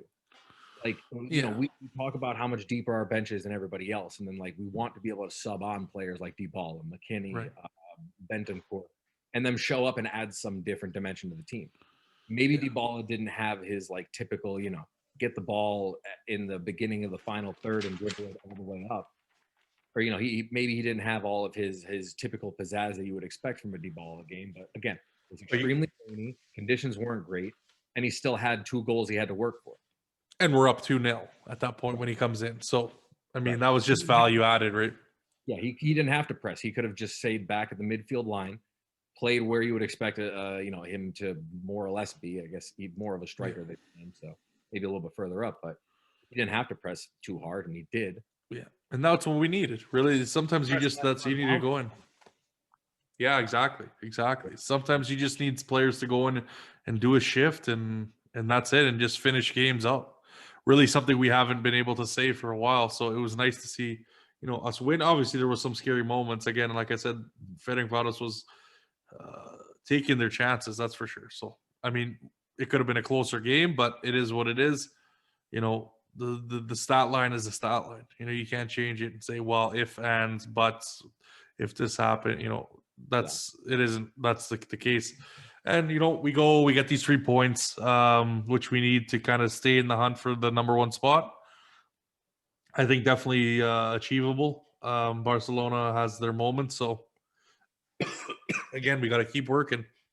And I have an inkling feeling that Ronaldo, he, again, without going too Ronaldo fanboy, and then this will get you a couple extra thumbs up. Like, Ronaldo seems like the kind of motherfucker that, like, the day he was told he couldn't play against Barcelona, he was just like, oh, okay. He got his red Sharpie out. He already had days he was playing Barcelona circled on the calendar. Now he's really just driving it in there. He's scratching the fucking calendar line. He's ready. I have an inkling feeling. It's like, you remember if you've seen the text message of Ronaldo and his buddy where he's like, dude, don't worry, when we play Atletico at home, we'll smash them. Was that real though? I don't know, but I have to feel that he has to be doing. There's no way Ronaldo doesn't text his buddy. He's like, yo. He was just sitting in the door. They're fucked though, right? Like, he was sitting in the door with the fucking swab already in his nose, waiting to get the fucking COVID test. He had his jersey on. He's like, I'm either going to the field or I'm going on the treadmill. One way or another, I'm celebrating a fucking goal. Yeah, no, I mean, I agree. I think, again, like I said, I don't have a problem with Ronaldo like having a bad game. Like I said, it is what it is. Like he wasn't clinical. That's just the name of the game. Like no one needs to get butthurt about him not scoring. And I know there was lots of fun. Why wasn't he getting the ball? Why weren't his teammates like, guys, like fuck me. like it is what it is. Like he wasn't clinical. He had his chances. Like, do you need like literally them to physically place the ball on his foot like every game? Like, yeah, that's not how it works. So, not to mention the guy scores enough worthies in and out. I know. like, do you like? And that's the thing. It's this crazy standard that we're used to that we're never ever going to be used to again. I say that with keeping in mind that like Pele and Maradona were in the last 70 years, so it could very well again. But like we have two more than generational talents happening at the exact same time, so that if one dips, we can immediately point to how the other one's outperforming him. Yeah, it's like cares? It's to the point where people are forgetting that, like, I'm not using Ronaldo right now as an example, but like people are forgetting that up until 2 or 3 seasons ago, we were comparing like 50 goal seasons to 50 goal seasons and 40 goal seasons to 50, you know what I mean? Those aren't regular tally. Yeah. So when a guy doesn't score a goal in one game and everyone's like, well, what the fuck? He should have passed him the ball. It's like, stop getting used to someone scoring every single game. Yeah. And you won't want him to have the ball passed to him in the back of the net. Like, you know what I mean? Well, you'll understand that it's hard to score goals in professional soccer. It's not easy. Exactly. It's not the same teams he had, and it's not the same way. Like, we're not gonna, like, if we play this Ronaldo ball, like literally just give him the ball, we're not winning fuck all. Like, that's just gonna be the fact, the way it is, because we've tried to do that and it's not worked for 2 seasons. Yep. So literally you can bitch moan you want about him not getting a goal. Do you want to go for the trophy, or do you want to win the fucking goals? And that's how you know who the Ronaldo fans are and who the Juventus fans are, because they could give a shit if the club burned tomorrow, because he's going to be off to another team. And like I said, I can keep beating this into the ground, but it's just the fact. Yeah.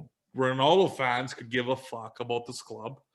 And that's why they want to see it. Like, they would literally, like, give away like 3/4 of your team just so you can keep Ronaldo. It's like, okay, well, who the fuck are we putting on the pitch? Rugani? Like, I don't know. I don't want Pintolio have to be crossing the ball in here. Like, and it's like this. That's fine, but it's like the spoiled mentality of thinking like it's Real Madrid. It's like, we're not Real Madrid. Yeah, they're like, well, just go out and buy players. Like, just go out and do it, man. Like, buy. Like, I'm a firm believer that, like, I don't care. I do not care I have my favorite players, sure. I don't care who scores the goals. It Okay. doesn't matter to me. You If they win, you count win. At the end, and they're real goals and they're not controversial. Like I said, I don't care if the ghost of fucking of Pinsolio comes out of nowhere, or like whoever. It doesn't matter if he scores Osvaldo, the goal that fucking we Pepe. win. Yeah, that's what I'm saying. If we have like Padawin just float down, header into the Champions League final and float back out, I'm if good. it counts. I don't fucking care. Yeah. I'm not going to complain. So the fact that there are like full-on Ronaldo fans who are like, they should have crossed it to him so he could have scored the goal. It's like, yeah, you think you're going to find a single actual Juve fan who was like, yeah, you're right. You're right, buddy. Totally. Yeah. We should, you know, That would've made when everyone was saying he should have passed to Morata was completely wrong. It's not like he had him wide open. It's just crazy. No, And it's like I just said, you when could you tell. go- You could tell. It's And you get into situations too where like the fact that Ronaldo fans were upset that Dybala didn't square that ball to him, despite the fact that there's no angle of that replay you can watch where Ronaldo would have gotten any part of his body on. He would have had to like Mr. Fantastic extend his legs 3.5 extra feet around a defender. And Dybala would have to play a perfect square pass with the amount of weight. Like, and they're bitching. They're like, well, what the fuck? Yeah, it would have been a cleaner goal. It wouldn't have been an own goal. Really? Yeah. That's what we're upset about? I know it's like you're like semantics. It's like who gives a shit? Like honestly, The goal went in. We counted it. well, it just shows how spoiled they've been in the past year. Like they won 3 Champions Leagues in a row, and they're like, yeah, well, you can just now we're looking at quality of goals. Juve fans are like, we just want to win the fucking thing. We don't care if it's 1-0 or if it's fucking 5-0. We just want to win. Like that's it. Like it is two contrasting mentalities. Like and like that's why I noticed it's like literally the same conversations where it's like they had Benzema who would literally just like square up a ball from anywhere on the pitch and just be like put it right on his foot and like tap in. They're like, yeah, well, why can't any of the other players do that on Juventus? It's like, well, we actually have to play a different game because we don't have those players. We don't have Cruz. We don't have Modric. We don't have Casemiro. Like we only have these players, and you're not getting anyone else. So you've been here for 2 years. You know how the fucking show works. Yeah. You'd think you'd be like, you know what? Okay, I understand. And you never hear like even after this game. If someone was like, you know what, Ronaldo, he wasn't really on today. You know, he wasn't clinical. If I heard that, I would be like, it would be like the fucking Messiah was risen. Like holy shit! Like what the hell happened? We've got to change we've got to change a mentality. Like someone actually like said he didn't play that well. It's a miracle. Yeah. It's a You have to Christmas pinch yourself miracle. and be like, wait a second. You were like, can you write that down? Could you record yourself saying that? There's going to be documentation. If you don't mind signing here, we have a notary public here as well. And then just every time, just flash that. Every time, just be like, You remember when you said this, sir? Do you remember when you said that laminated? It's in the J Museum, yeah. right next to the Ballon d'Or. The Yeah, net fucking November 7th, 2020. Ronaldo fan admits he has a shit game. It's just like They have the new fucking- signing walkthrough. Like Chiesa is like, so How- this is the Ballon d'Or he won. Yeah, and then this is the note that that's the CR7 note. Holy shit! Holy shit, Taking the we're picture witnessing of the it. guy behind the back. They're like, wow. Yeah, we're witnessing history, guys. We're witnessing history. But let's get into the post-match comments. Again, one of the things, Artur, again, he was going to vomit after 20 minutes. He had problems. That's why we got the substitution at halftime. Again, with the position, we said he wanted him to be slightly more advanced compared to what they were today. But he was struggling to breathe and run, so he was deeper to let him recover and compensate, I guess. At the moment, they're playing 2 attackers and wing. Obviously, this is Pirlo's comments, post-match comments. But this could change on Sunday. We'll see what that means. Obviously, he said he talks a lot with the players. Then they make their choices on the pitch, but they have to make the right ones, meaning being less selfish in front of goal. Hint, hint. And close the games quick. Chiellini with some comments. We slowed the play down too much when we had to accelerate. It is a game that gives us confidence, but it would be more important to finish well on Sunday. Important victory. We got off to a good start. We could have pushed harder, but we kept the game under control. I do feel bad that we conceded the goal. Like this guy, like would just be like, you know what? We scored 6. But, like, fuck, I can't stand that we let that fucking go. And you know what? I can only hope that like all the other defenders who are younger on the team are just like, yeah, you know what? He's right. We shouldn't have fucking let that goal in. Because like It's you're true. right. Like, it makes it look like we didn't have a really good game. And again, you're totally right that the other team did have a lot of chances. But I think 4-0 would be a good reflection of how the game went. Understandably, that both of those goals were kind of bullshit from Dybala, but at the same time, I mean, like we had other opportunities that should have went in. Right. Exactly. You know what I mean? Like I think it was a good scoreline to reflect the game. I just think Chiellini's right. That one goal, like what the fuck? The same thing against Spezia. Like, Yeah. their goal was earlier. Oh, exactly. A little bit more of a sweater, but I mean, still, like you look at a 4-1 thing and you're like, oh wow, Juve gave up one goal, and it's like, yeah, but. And then he goes on to say about his performance. Well, I was out for a little bit. I didn't train much, but it was important for me to come back to the pitch, and I'm happy to have helped the team. Well, that's good to fucking know. You didn't really train that much, and you could have fucked up the rest of the season. Imagine if I just came back to work after like 4 months and I'm just like, I haven't read anything. I haven't kept up with the news. I haven't checked my emails. But I'm the MVP. I'm just glad that I'm back. Yeah. You're like, what the fuck are you here for? He's like, but I am the most important player on this team. So, I mean, you do fucking need me in every game to not look like shit. So, sure, I'll be back. I'll help the team out. Obviously, some nice things Morata said. What I have to do is to help the team, put the energy to press. I feel good physically, and it's important that the team has won. We have a lot of room for improvement, but he also said that over here at Juventus, I have everything I want and need.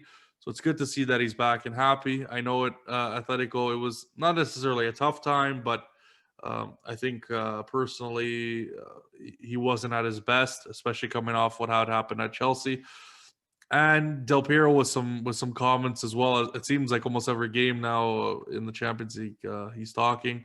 Pirlo's at the beginning of his journey. This is the real difference between him and Zidane, who has more experience, who matured before arriving on the bench of the first team of Real Madrid.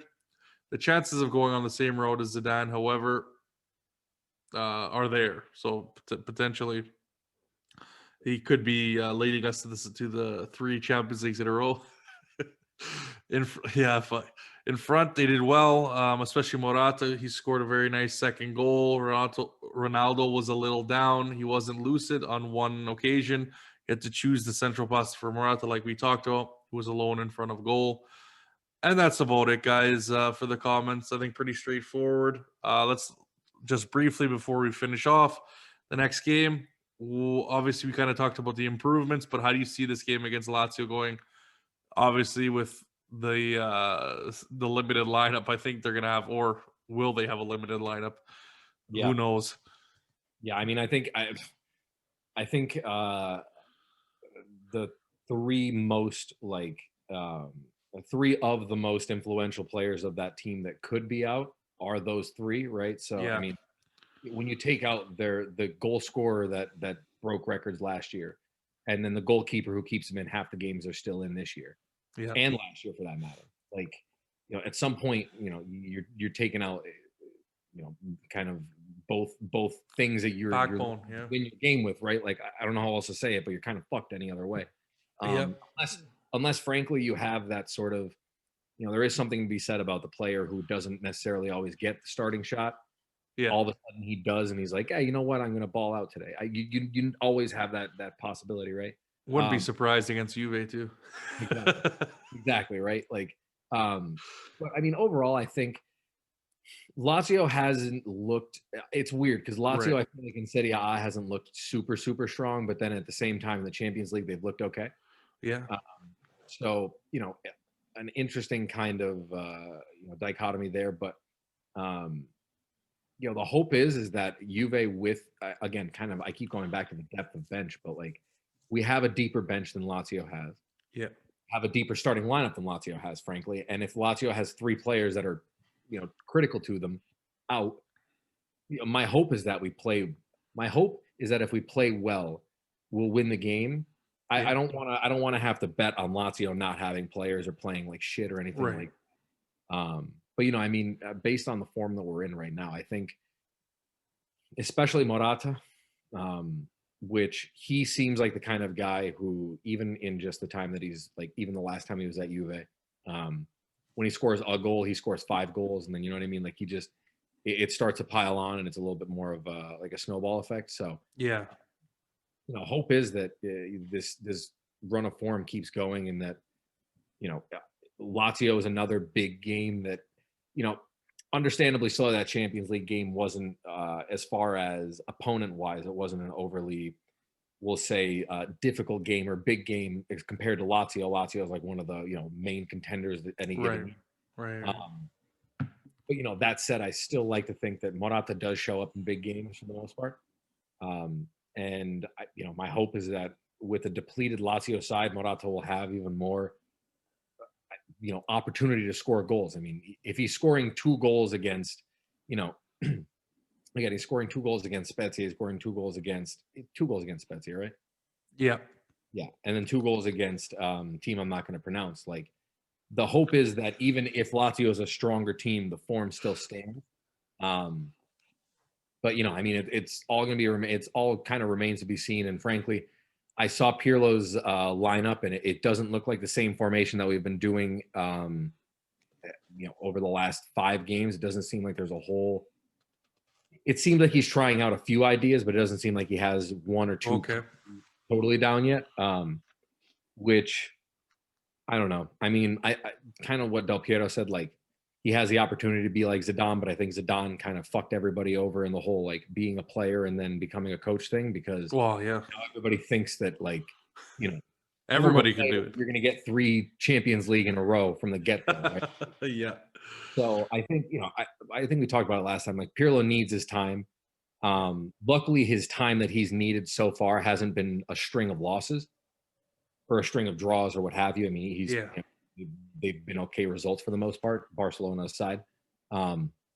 So my expectation is that we play well against Lazio, we keep our form, and we see kind of the depth that we have on the bench compared to what they have. Because if we're pulling Dybala off the bench or Ronaldo off the bench or Morata off the bench, like, those are pretty big names to pull off a bench to pull in 65th minute to try to get you a goal or 2. I mean, yeah. The only thing I'm worried is the defense. I'm terrified of the defense every time. I'm hoping maybe Demiral can slot in for Chiellini. I was actually a little bit contradictory to what you said. From what I was seeing, he was going to go with the 4-4-2. Now, again, I think it was Sky. I don't know who posted it, but again, that could be complete bullshit. But I did see Chiellini, Bonucci in there again. So I hope we're not getting over reliant on Chiellini as well, because again, he doesn't need to be played. I know it is an important game against Lazio, but I think definitely Demiral not playing the game, obviously on Wednesday because he had the red card. I think that's a perfect time to put him in. Yeah. And it's too bad we don't get the lick, because that would have been a nice pairing to put in that game and even give Bonucci some time off. But I definitely think, depending on how Chiellini is, I really don't want to get into this over-reliance where we're pushing him too far and then you get another injury and then you're in the same situation. So we'll see how that has to go. But yeah, guys, definitely winnable again. Let us know what your thoughts are on what we talked about for this game in particular. And drop your comments, what you liked, what we disagree. There's a lot. I just got one thing to say. I believe there was a guy, I like to call him a Laurent Dance. I think his name is Stromae Ronaldo or whatever the fuck it is. But you always come in my comment. You're always in my mentions. Ronaldo's this, Dybala's this. Look, I want Juventus to win. But I got one thing to say. You said what Ronaldo did in 5 minutes, it took Dybala to the fucking whole game. Oh, isn't the shoe on the other foot? What Dybala came on to do for 5 minutes fucking took Ronaldo to not even score in that game. So the fucking joke's on you. And it usually always is. But anyways, guys, if you're at this point, thanks for watching. You know, we're gonna have more podcasts coming up. Thank you for coming on again, Frankie. Again, check out the season preview because we got this guy on, and I believe we're talking about the lineup. And it was, you know, it's always great to get the opinion on what we thought. Go back, check, see were we completely wrong? Were we, you know, somewhat credible talking about this team? I mean, it's always good to, you know, fact check. But yeah, check that out, guys. Check out the season preview. I think it's, you know, if you're bored and you want to listen to some Juve content, really you can hear what me, Graham, Mohammed, Albert, and a couple others were talking about the season. I think most of these shows are, you know, universal, at least parts of them at the ends. But yeah, check it out. You know where to follow. Obviously at Twitter, Instagram, Juventinita DAL. Smash the subscribe, smash the follow, smash the like button if you could right below us. And yeah, just stay tuned. iTunes, Spotify, Podbean, what else? Google Podcast, fucking whatever else we got.